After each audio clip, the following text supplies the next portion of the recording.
Stand up comedian और mimicry artist तो बहुत हैं।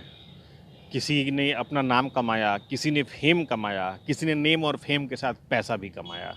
लेकिन सबसे बड़ी बात है कि अगर मिमिक्री करने वाले या फिर स्टैंड अप कॉमेडियन की बात करें तो लोग कुछ नामचीन लोगों को ही जानते हैं। लेकिन हमारे पटना में एक ऐसे भी शख्स हैं जो हूबहू आवाज़ निकालते हैं। 1 या 2 या 3 नहीं, बल्कि पूरे 50, जी हाँ, 50 फ़िल्म स्टार की ये हूबहू मिमिक्री करते हैं। ख़ास बात ये है कि ये रिक्शा चलाते हैं, लेकिन इनकी पेशा जो है वो इनके शौक पर कभी आड़े नहीं आया, इनकी साधना में कभी आड़े नहीं आया। हमारे साथ हैं दीपक। दीपक जो हैं पटना में हैं और पिछले 15-20 साल से रिक्शा चलाते हैं और ये हूबहू ऐसी आवाज़ें निकालते हैं जिसे सुनने के बाद से एक बारगी यकीन करना मुश्किल होता है कि ये मिमिक्री की आवाज़ है या फिर असली आवाज़ है। दीपक जी, कैसे आपने ये साधना की? कि किस तरीके से आपने सीखा ना, जब पहले ये मैं बताएँ? 5 साल का था, स्कूल जाया करता था, तो मैं राजकुमार का आवाज़ सुना तो एक लड़का को बोला कि यार मैं इसके जैसा बोल सकता हूँ। फिर मैंने उसको बोल के सुनाया, तो मेरे अंदर मिमिक्री का भूत सवार हुआ। सबसे पहला मिमिक्री मैंने राजीव कुमार का सीखा था, उसके बाद धीरे-धीरे सब कलाकार का आने लगा। बस यही शुरुआत है। तो वो आपने अपने 5 साल की उम्र से जो किया वो तो सही बात है। लेकिन फिर उसमें जो दूसरे कलाकार हैं, उनके नाम कैसे जुड़ते चले गए? राजकुमार के पास से शाहरुख खान, अजीत, गुलशन ग्रोवर, ये तमाम ऐसे स्टार हैं या बड़े नाम हैं जिनकी मिमिक्री आप करते हैं, तो वो फिर आपने कैसे किया? वो अपने आप निकलने लगा, अपने आप निकलने लगा। जब राजकुमार का निकाले उसके बाद धीरे-धीरे सब अपने आप निकलने शुरू हो गया। हमको कोई ज़्यादा मेहनत भी नहीं करना पड़ा, अपने आप निकलने शुरू हो गया।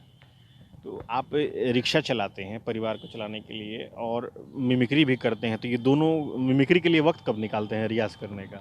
सर, मेरे पास तो कोई वक़्त ही नहीं है। मैं तो इतना मतलब बेसहारा आदमी हूँ कि परिवार को चलाने के लिए हमको तो मिमिक्री से इतना ज़्यादा नफ़रत हो गया। जिस समय मैं मिमिक्री किया करता था, उस समय इतना मिमिक्री स्टार था ही नहीं। कोई लोग राजू श्रीवास्तव तक को भी नहीं जानता था, ना श्याम रंगीला वगैरह-वगैरह को।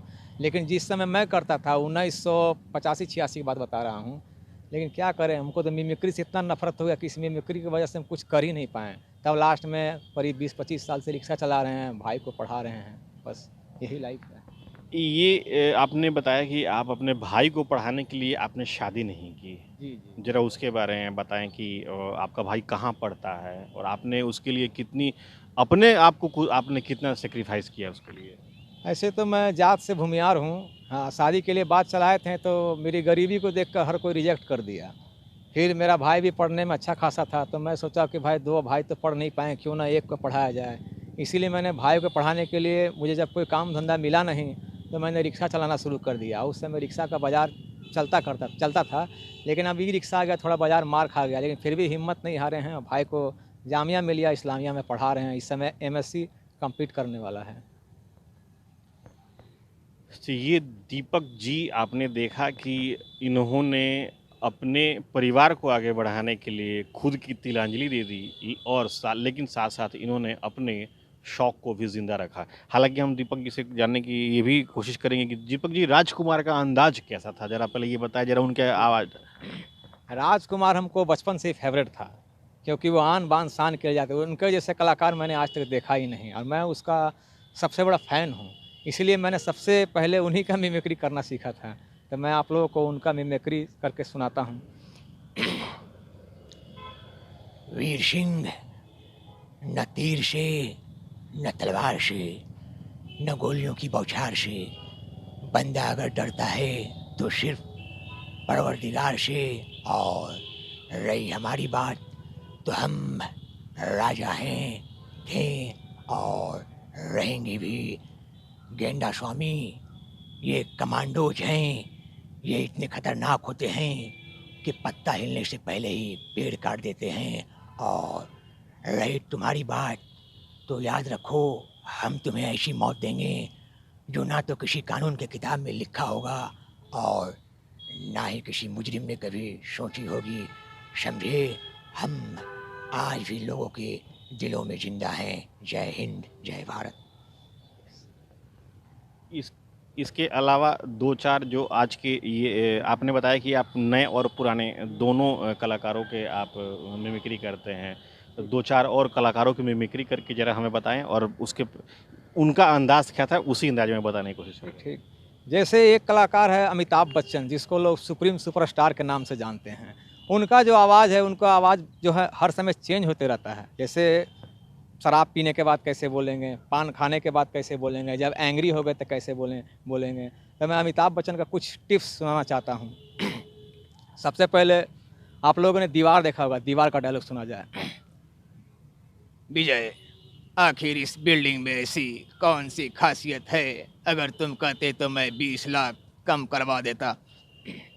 रावण साहब, शायद आप जानते नहीं कि इस बिल्डिंग की ईंटें जो है मेरी माँ ने उठाई थी। अगर इस बिल्डिंग की कीमत अगर 50-60 और मांगता तो मैं देने को तैयार था, समझा है? अब अगर अमिताभ बच्चन पान खाते हैं तो कैसे बोलते हैं? अरे वाह डीएसपी साहब वाह, हैं? अरे आसमान से लटकर खजूर में गिरा है। अरे हमने कितनी बार कहा भैया हमारा नाम डॉन वन नहीं है, और आप हमें ले दे के डॉन बनाने के चक्कर में। अरे कहाँ वो डॉन और कहाँ पान खवैया। देखिए ये सब हमसे होने वाला नहीं है। अरे जब हम बोल दिए तो बोल दिए। अरे भैया काहे मजाक करते हो भाई। अब अमिताभ बच्चन जब नॉर्मल होते हैं तो कैसे बोलते हैं, शोले फिल्म का। हाँ बेटा, इतना तो पूछना पड़ता है, लड़का करता क्या है। छी छी मौसी, अरे वो तो इतना सीधा और सच्चा है, बस एक बार पसंद से शादी कर देखिए, अरे उसके बाद ये जुए वाली जाने जाना बंद कर देगा है। अब अमिताभ बच्चन का अगर एंग्री होता है तो कैसे बोलता है। जयदर साहब, अरे कालिया को शर्त लेकर 5 दिन पहना दीजिए, लेकिन कालिया हर दीवार को तोड़ देगा, समझे कि नहीं। अब अगर अमिताभ बच्चन ड्रिंक लेता है तो कैसे बोलता है। वाह मुंशी जी वाह, अरे आप भी कमाल करते हैं। अरे माना कि हम शराबी हैं, लेकिन इतने बड़े शराबी नहीं कि इतने बड़े शराब को पी रहे हैं। हाँ तो नट्ठू लाल जी कमाल करते हैं आप, अरे मूछे हो तो नट्ठू लाल जी की जैसी हो, वरना नहीं हो सरकार। मैं अरे नट्ठू लाल जी, आपकी 5 बेटियां हैं ना, यानी कि 50-50 लाख के हिसाब से कितना बनता है, 2.5 लाख। अरे लाइए सक्सेना साहब, अभी इनका चेक काट देते हैं। फिर एक लाल बादशाह आया था, उसमें उनका आवाज़ थोड़ा चेंज था। उसमें कैसे बोलते हैं। अरे न तख्त है न ताज है, ये सबका लाडला लाल बादशाह है, समझे है। इसी तरह अमिताभ का बहुत सारा आवाज़ है। कोई ऐसे कलाकार की आवाज़ जो आपको मिमिक्री करने में कभी कोई दिक्कत हुई हो, जिसके लिए आपको प्रैक्टिस करना पड़ा हो? बस ऐसा ऐसा तो कोई कलाकार नहीं है। हाँ, थोड़ा एक अमरीश पुरी है। हाँ, एक अमरीश पुरी है कि उसको प्रैक्टिस करने में मेरा गला बज गया था, लेकिन कोशिश किए, लेकिन बाद में धीरे धीरे निकाल ही लिए। लेकिन सबसे पहले मैं आपको नामचीन कलाकार विलेन का आवाज़ सुनना चाहता हूँ, जिसका नाम है अजीत। अजीत को लोगों ने बहुत पसंद किया, फिर बाद में रिजेक्ट भी कर दिया, हमको मालूम नहीं है। अजीत का आवाज़ सुनिए। रिलैक्स मोना डार्लिंग, सारी दुनिया मुझे लॉइन के नाम से जानता है, और तुम तो जानती हो कि तुम्हारा भाई जुबिस्को मेरे लायक रहा नहीं, इसलिए मैंने उसे इस लोक से परलोक ट्रांसफ़र कर दिया। और रही मेरी बात, तो मेरे यहाँ जितने भी गोदाम हैं सब ऑटोमेटिक हैं। रेड बटन दाबोगी सब खुल जाएगा, इसलिए याद रखो सारी दुनिया मुझे लॉइन के नाम से जानता है। तो ये आपने दीपक के जैसे न जाने कितने ऐसे कलाकार हैं जो अपने हुनर के बाद भी पहचाने नहीं जा पाते हैं, लेकिन ज़रूरत ऐसी है कि ऐसे कलाकारों को भी वक्त वक्त पर ज़रूर सहयोग मिलना चाहिए, ताकि उनकी भी हुनर दुनिया और लोगों के सामने आ सके। कैमरा पर्सन अशोक कुमार के साथ सुजीत कुमार, ईटी भारत, पटना।